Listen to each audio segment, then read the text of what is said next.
नमस्कार मुलांनो, अनेक विद्यार्थी मला सारखं सतत सांगत होते की सर आमच्यासाठी एक इम्पॉर्टंट शीट आणा.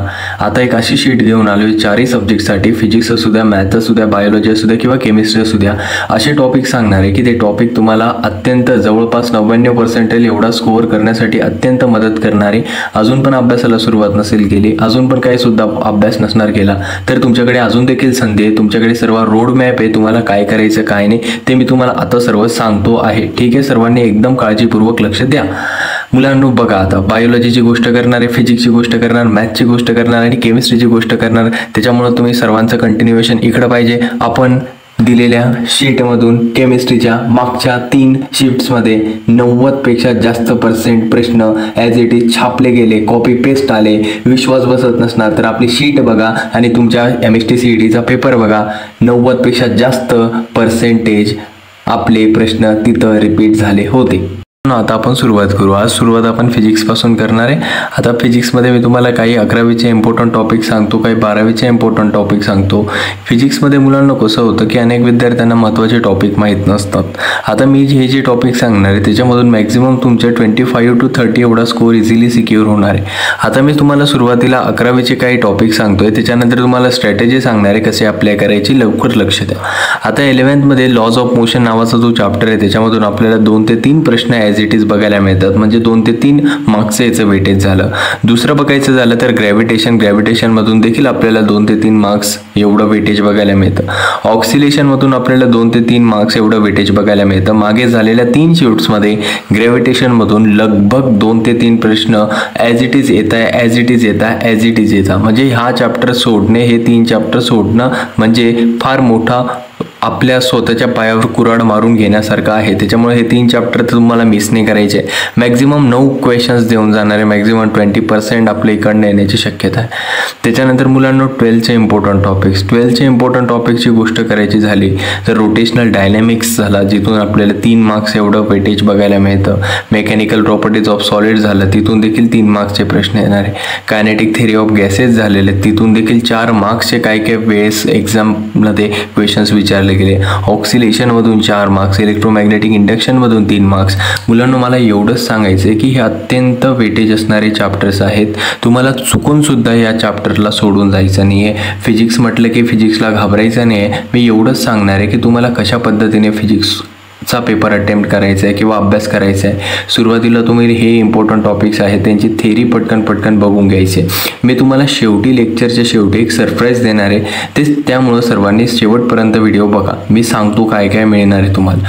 आता काय करायचं आहे, सुरुवातीला याची थेरी करायची. थेरी कुठून करणार आहे त्याचं मी तुम्हाला शेवटी डिस्कशन सांगतो. त्याच्यानंतर तुम्हाला टेक्स्टबुक ओपन करायचं. टेक्स्टबुकमध्ये जेवढे तुम्हाला सॉल्व्ड प्रॉब्लेम दिले पुस्तकामध्ये, प्रत्येकाची थेरी बघायची, प्रत्येकाचा क्वेश्चन बघायचा, प्रत्येकाची अटेम्प्टिंग स्ट्रॅटेजी बघायची की पुस्तकात कशा पद्धतीने सॉल्व्ह करून दाखवले. आणि पुस्तकामधला एक पण सॉल्व्ड प्रॉब्लेम फिजिक्ससाठी तुम्हाला सोडून जायचा नाही आहे. ठीक आहे, हे झालं फिजिक्स विषय. मुलांना फिजिक्समध्ये फिजिक्स म्हटलं की फॉर्म्युले झाले की कॅल्क्युलेशन आले. आणि फॉर्म्युला आणि कॅल्क्युलेशन ज्याचं फास्ट आणि स्पीडी आणि अत्यंत योग्य असणार आहे त्याला फिजिक्समध्ये 100% आणण्यापासून कुठली शक्ती रोखू शकत नाही. नेक्स्ट मुलांनो, जर का नेक्स्ट गोष्ट करायची झाली तर फिजिक्सच्या आपण सर्व गोष्टी व्यवस्थित क्लिअर केल्या.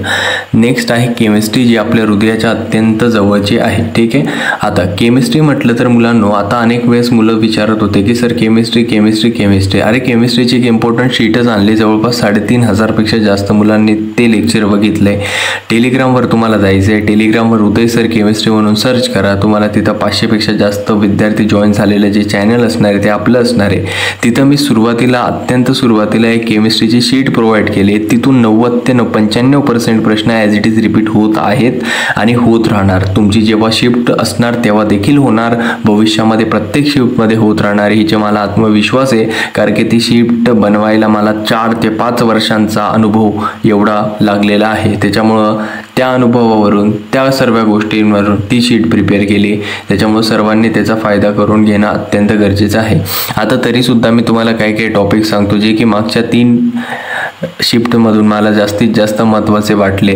त्याच्यापैकी पहिला टॉपिक होता ऑक्सिडेशन स्टेट, दुसरा असणारे coordination number, naming organic reaction. आता ह्या ऑर्गॅनिक रिएक्शनचे जे नेमिंग रिएक्शन्स आहे त्याच्यासाठी तुम्ही चॅनलवर जायचे, एक 1 शॉट लेक्चर आपण टाकले, तिथं सर्व ऑर्गॅनिक रिएक्शन्सच्या ट्रिक्स आपण सांगितल्या आहे. त्याच्यानंतर थर्मोडायनॅमिक्स सोडून जायचं आणि इलेक्ट्रोकेमिस्ट्री अत्यंत महत्त्वाचा चॅप्टर आहे. आता अनेक वेळेस फर्स्ट ऑर्डर, सेकंड ऑर्डर आणि 0 ऑर्डर यांचं इंटिग्रेटेड रेट लॉ इक्वेशन देखील विचारलं जातं एक्झामला, त्याच्यामुळे ते करून जाणं अत्यंत गरजेचं आहे. त्याच्यानंतर त्याच्या खाली जर का बघायचं झालं मुलांनो तर फर्स्ट ऑर्डर आणि 0 ऑर्डर, फर्स्ट ऑर्डर आणि 0 ऑर्डरचा आपल्याला हाफ लाईफ टाईम देखील विचारला जातो आहे, त्याच्यामुळे ते देखील तुम्हाला करून जायचं आहे. आणि मुलांनो इकडे ज्या फिजिकल प्रॉपर्टीज असतात, आय थिंक तुम्हाला इकडे दिसत नसणार तरी पण मी सांगतोय. आता आयोनायझेशन एन्थॅल्पी झाली, इलेक्ट्रोनिगेटिव्हिटी झाली, ॲटॉमिक रेडियस झाली, यांचा ट्रेंड काय असतो, ग्रुपमध्ये वरून खाली जाताना काय होतं, पिरियडमध्ये लेफ्ट टू राईट जाताना काय होतं, हे सर्व अत्यंत महत्त्वाचे प्रश्न आहे जे की केमिस्ट्रीमध्ये तुम्हाला करणं अत्यंत गरजेचं आहे. मी सांगतो नुसते इथं स्क्रीनवर दिसणारे टॉपिक जरी केले तुम्ही तरी तुमचं मोर दॅन 30 to 40% केमिस्ट्रीचे प्रश्न याच टॉपिक्समधून तुम्हाला बघायला मिळणार. आणि ज्यावेळेस तुम्ही इम्पॉर्टंट शीट डाउनलोड केली आपल्या टेलिग्रामच्या चॅनलवरून आणि ती व्यवस्थित केली तर मी सांगतो 90% प्रश्न आपल्या शीटमधूनच येणार. सर एवढं गॅरंटीने काय सांगताय? त्याच्यामध्ये आपण तेवढा कंटेंट प्रोव्हाइड केला आहे, ठीक आहे, त्याच्यामुळे ती गॅरंटी घेणं तर अत्यंत गरजेचं आहे. आता केमिस्ट्रीसाठी आपण गेल्या वर्षी मागच्या 2023च्या वर्षी काय केलं होतं की मुलांना ऑडिओ क्लिप्स प्रोव्हाइड केल्या होत्या, 1, 2, 5 मिनिटामध्ये एक चॅप्टर पूर्ण. जर का तुम्हाला 1 पासून तर 16 चॅप्टरपर्यंत सर्व ऑडिओ क्लिप्स हव्या असणार तर तुम्ही टेलिग्रामला जॉईन व्हायचे. टेलिग्राममध्ये मी सर्वच्या सर्व audio clips free of cost येणारे 1 ते 2 दिवसांमध्ये आपली टीम सेंड करणार आहे आणि जवळपास तुमचे पूर्ण 16 चॅप्टर्स MST CETच्या केमिस्ट्रीचे फक्त आणि फक्त 10 ते 20 मिनिटांमध्ये रिवाइज होणार याची खात्री देखील मी तुम्हाला देत आहे, ठीक आहे. नेक्स्ट केमिस्ट्रीचं झालं. त्याच्यानंतर येतं मुलांनो बायोलॉजी.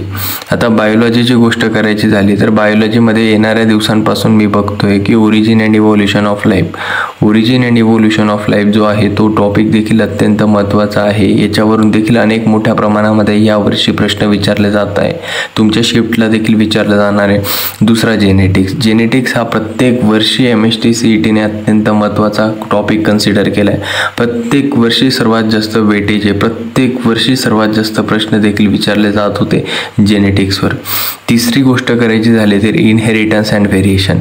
इनहेरिटन्स अँड व्हेरिएशन नावाचा जो बायोमध्ये चॅप्टर आहे त्याचं देखील महत्त्व जेनेटिक्स एवढंच आहे, कारण की दोन्ही टॉपिक्स जे आहेत ते जेनेटिक्स या युनिटशी इंटरलिंक्ड आहेत. त्याच्यामुळे याच्यावर देखील अनेक शिक्षकांना मी विचारलं, त्यांनी मला सांगितलं की सर मुलांना हे जे 2 टॉपिक्स आहेत ते कंपल्सरी करून जायला लावा, कारण की जवळपास 10 ते 15% प्रश्न ह्या 2 टॉपिक्सवरून प्रत्येक वर्षी येण्याची शक्यता असते. यावर्षी मुलांनो reproduction in lower and higher animals या चॅप्टरमधून देखील अत्यंत मोठ्या प्रमाणामध्ये प्रश्न विचारले गेले. मी एवढंच सांगणार आहे, बायोचं काही केलं आहे का नाही केलं आहे ते बघत बसण्यापेक्षा सुरुवात ह्या 4 पासून करा आणि 4 पासून सुरुवात करून 16चा दी एंड करा आणि बायोलॉजीमध्ये देखील तुम्ही 100% मिळवू शकता, ही मला खात्री नाही तर आत्मविश्वास आहे मला तुमच्यावर. आता बायोलॉजीचं मुलांनो झालं. शेवटी मी तुम्हाला स्ट्रॅटेजी पण सांगणार आहे सर्व गोष्टी कसं फॉलो करायचे. त्याच्यानंतर मुलांनो लास्ट, आता अनेक विद्यार्थी मॅथ्सची एक्झाम बघायची झाली तर 2 मे पासून सुरुवात होणार आहे. अत्यंत मोठ्या प्रमाणामध्ये मुबलक दिवस आपल्याकडे आहे. आता याच्यामध्ये सर्वात महत्त्वाचे चॅप्टर मी तुम्हाला सांगणार आहे ते तुम्हाला चुकून पण सोडून जायचे नाही. मागच्या वेळेला मी बोर्डाला देखील प्रत्येक विषयाचं प्रोव्हाइड केलं होतं. प्रत्येक विषयाच्या बोर्डाच्या पेपराला प्रत्येक विषयाचं कंटेंट दिलेलं as it is copy paste आलं होतं. त्याच्यामुळं तुम्हाला जे मी देतोय ते फार मौल्यवान आहे आणि त्या मौल्यवान गोष्टीची किंमत तुम्हाला तुमच्या प्रश्नपत्रिकेमध्ये प्रश्न दिसल्यानंतरच कळणार, अन्यथा कळणार नाही तुमच्या स्क्रीनवर, ठीक आहे. त्याच्यामुळं आताच सांगतोय मोल्यवान गोष्टीची किंमत आतापासूनच आपल्याला करायची मुलांना, ठीक आहे. आता मॅथ्सची गोष्ट करायची झाली तर मॅथ्समध्ये मुलांना आपल्याला सर्वात पहिला टॉपिक जो येतो तो ट्रिग्नोमेट्रिक फंक्शन. ट्रिग्नोमेट्रिक फंक्शन हा अत्यंत महत्त्वाचा टॉपिक आहे जो की MST CETमध्ये बिलकुल पण सोडून जायचा नाही. मेजर वेटेज आहे 3 ते 4% म्हणजे म्हणजे 3 ते 4 क्वेश्चन्स आपल्याला इथून बघायला मिळणार आहे. त्याच्यानंतर व्हेक्टर्स अत्यंत महत्त्वाचं आहे मॅथ्ससाठी. लाईन अँड प्लेन महत्त्वाचं आहे. डिफरन्शिएशन, ॲप्लिकेशन्स ऑफ डेरिव्हेटिव्स, हे जे मी तुम्हाला 5 चॅप्टर सांगितले ते ह्या मॅथ्ससाठी अत्यंत महत्त्वाचे.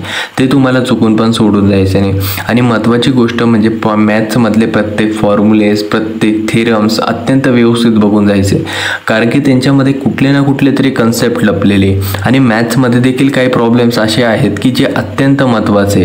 ते टॉप प्रॉब्लेम्स मी तुम्हाला ह्या चॅप्टर्समध्ये ते तुम्हाला एक्सरसाइजमध्ये बघायला मिळत असणार किंवा तुम्हाला सॉल्व्ड गणितांमध्ये बघायला मिळत असणार.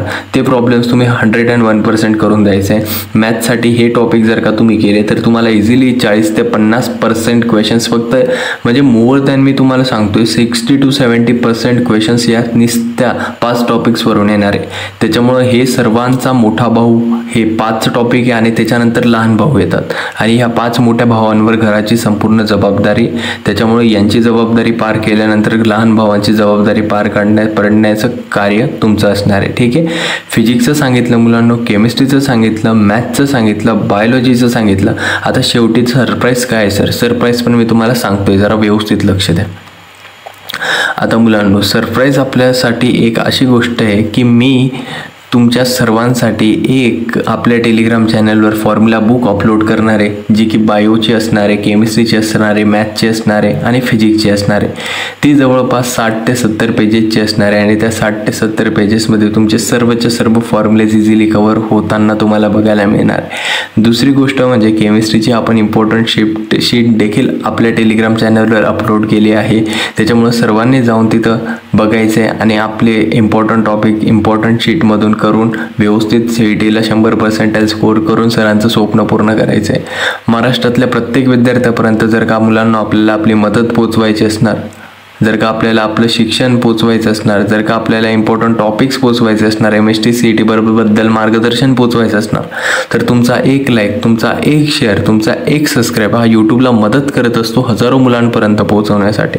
आणि हजारोचे लाखो मुलं करण्यामध्ये ती जी धमक आहे ती तुमच्यात पण आहे आणि सरांमध्ये पण आहे. आपल्याला महाराष्ट्रातल्या प्रत्येक मुलापर्यंत आपली मदत पोचवायची, लाखो विद्यार्थ्यांपर्यंत आपण मदत पोचवून राहू आणि चांगलं कर्म करत राहू. मुलांनो, सर्वांनी जे इम्पॉर्टंट टॉपिक सांगितले सर्वांनी मनापासून हृदयापासून करा.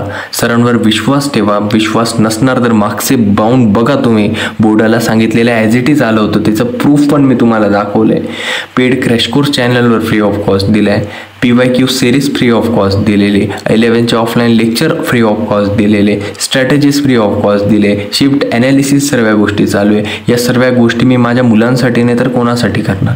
मी फक्त माझ्या मुलांसाठी करतोय आणि माझ्या मुलांचं एकच कर्तव्य आहे, चांगला अभ्यास करणं, चांगला अभ्यास करणं, चांगला अभ्यास करणं. ठीक आहे मुलांनो, सर्वांना तुमच्या MST CETच्या परीक्षेसाठी माझ्या हृदयापासून बेस्ट ऑफ लक, माझ्या हृदयापासून बेस्ट ऑफ लक. सर्वांनी आपल्या आईवडिलांची काळजी घ्या आणि MST CET सारख्या सोप्या परीक्षेमध्ये माझ्या प्रत्येक विद्यार्थ्यांनी उत्तुंग यश मिळवो हीच माझी इच्छा आणि सदिच्छा. सर्वांनी यशस्वी व्हा आणि 100%चा नारा प्रत्येक जिल्ह्यातून लावा आणि आपल्या सरांचं स्वप्न पूर्ण करा. आपण इथं थांबूया. Very best of luck.